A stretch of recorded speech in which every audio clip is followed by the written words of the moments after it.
Conta o que você lembra desse dia do Maracanãzinho, cara. Como é que foi a pressão? Você já era sabido que o Amaury era o grande favorito? Você sabia que poderia lutar com o Rickson numa próxima etapa? Como é que foi para você essa sua participação? Cara, assim, eu posso dizer que a metade da capoeira me apoiou e uma outra metade me desapoiava, né?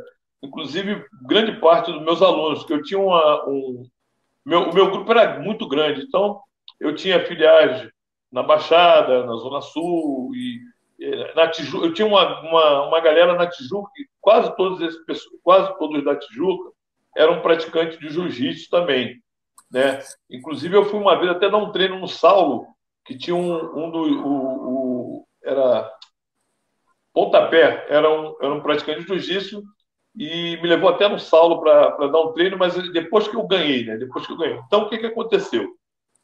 Para aquela segunda fase, né? Então, o que aconteceu? Meus alunos que conheciam o Bitete, né? Eles tentavam de toda forma me desanimar para eu não lutar, entendeu? Só que eu já estava no circuito, já a televisão já tava aquelas vinhetazinhas já passando na televisão, e eu meio até que um pouco desesperado, falei, o que eu faço agora? O que eu faço? É claro que com o Bitete, eu jamais não ia querer parar no chão, eu ia lutar igual uma pipoca, porque se eu parasse no chão, a história seria outra, né? A história seria outra. Então, eu assim, aquelas outras duas desenrolar da luta, eu tava lutando com o cara do Karatê, então eu acho que o cara do Karatê não deve saber tanto chão.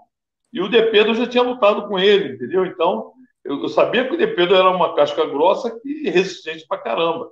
Que você bate, bate, bate, cansa e no final ele pode até se surpreender. Mas foi isso. Então, assim, as coisas deu muito certo, né? Algumas pessoas até comentavam naquele dia, o Hulk não era o cara certo. Realmente, talvez não era o cara certo mesmo para ganhar. Quer dizer, só Deus sabe, né? Mas, assim, tecnicamente, e com o passado, né? Né? Eu era o cara que, dentro daquele estilo, dentro daquele evento, não era para eu ganhar, realmente. Mas se você for analisar a história da capoeira em relação ao jiu-jitsu no passado, que teve o Ciríaco, que lutou com o Conde Coma, Arthur Emílio, Valdemar Santana, que veio da capoeira também, você vai vendo, teve até um Boa Gente, mestre Boa Gente, que já lutou também, que é um baiano, um amigo meu, a gente fala muito, e mais um montão de capoeiristas no passado foram os que mais deram trabalho. Não vou dizer que todos os capoeiristas ganharam do jiu-jitsu, mas foram os que mais deu trabalho para o jiu-jitsu ao longo do tempo, né? Você tem histórias aí que tá registrada, né? Sem Então foi dúvida, isso. sem dúvida.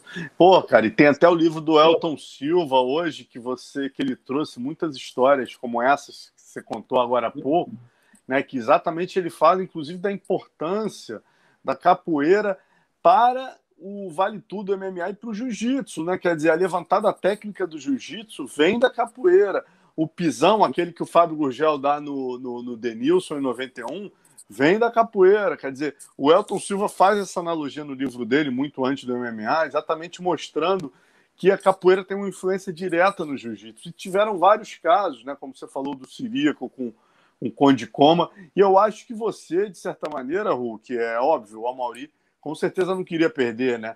Mas eu acho que você, de alguma maneira, foi um cara que também ele mesmo reconhece na sequência na capa da Tatame e fala, pô, eu não respeitei o Hulk, eu subestimei o Sim, Hulk, né? E sim, foi lutar em pé contigo, meu amigo, na tua área você era muito mais perigoso que ele, então foi mérito teu total. Demérito dele não sim, tentar lutar o jiu-jitsu dele, mérito teu total de conseguir o sim. nocaute, né, cara? Verdade, E verdade. aí eu queria que você contasse também um episódio curioso, né, que o próprio João Alberto me admitiu isso, que quando ocorre, né, quando você dá o primeiro golpe no Amaury, ele cai, aí você dá uma sequência de 12 e óbvio, né, cara, não tem como discutir isso, o clima todo, o evento era feito pelo João Alberto, né, a faixa preta do Hélio Gracie. O clima todo no mundo do jiu-jitsu só se falava em Rickson e Amaury.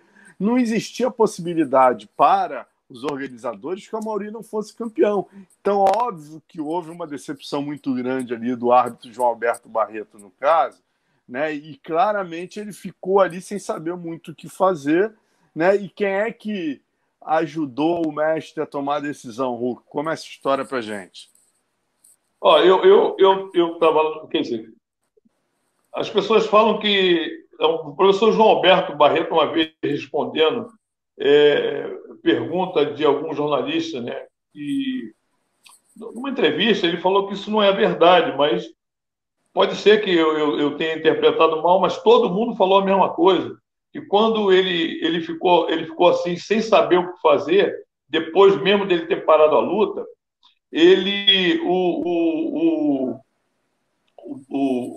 Hélio Gracie, o senhor Hélio Gracie, né, todo respeito, né, ele chegou, ele veio à frente, né, porque ele estava lá bem na frente, ele chegou mais na frente e falou assim, tipo, ô Alberto, o Moreno já ganhou. Então, eu tive com o senhor Hélio Gracie, né, eu tive com ele num hotel quando nós fomos lá pegar o cheque do prêmio, né, e ele assinou eu tinha uma revistinha no meu grupo tinha uma revistinha, saía todo mês.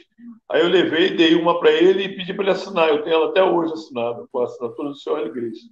Ele Porra, que... falou um pouco sobre o dia da luta, né? Ele falou assim, ó, ele falou para mim e tinha o mestre Gilberto estava presente.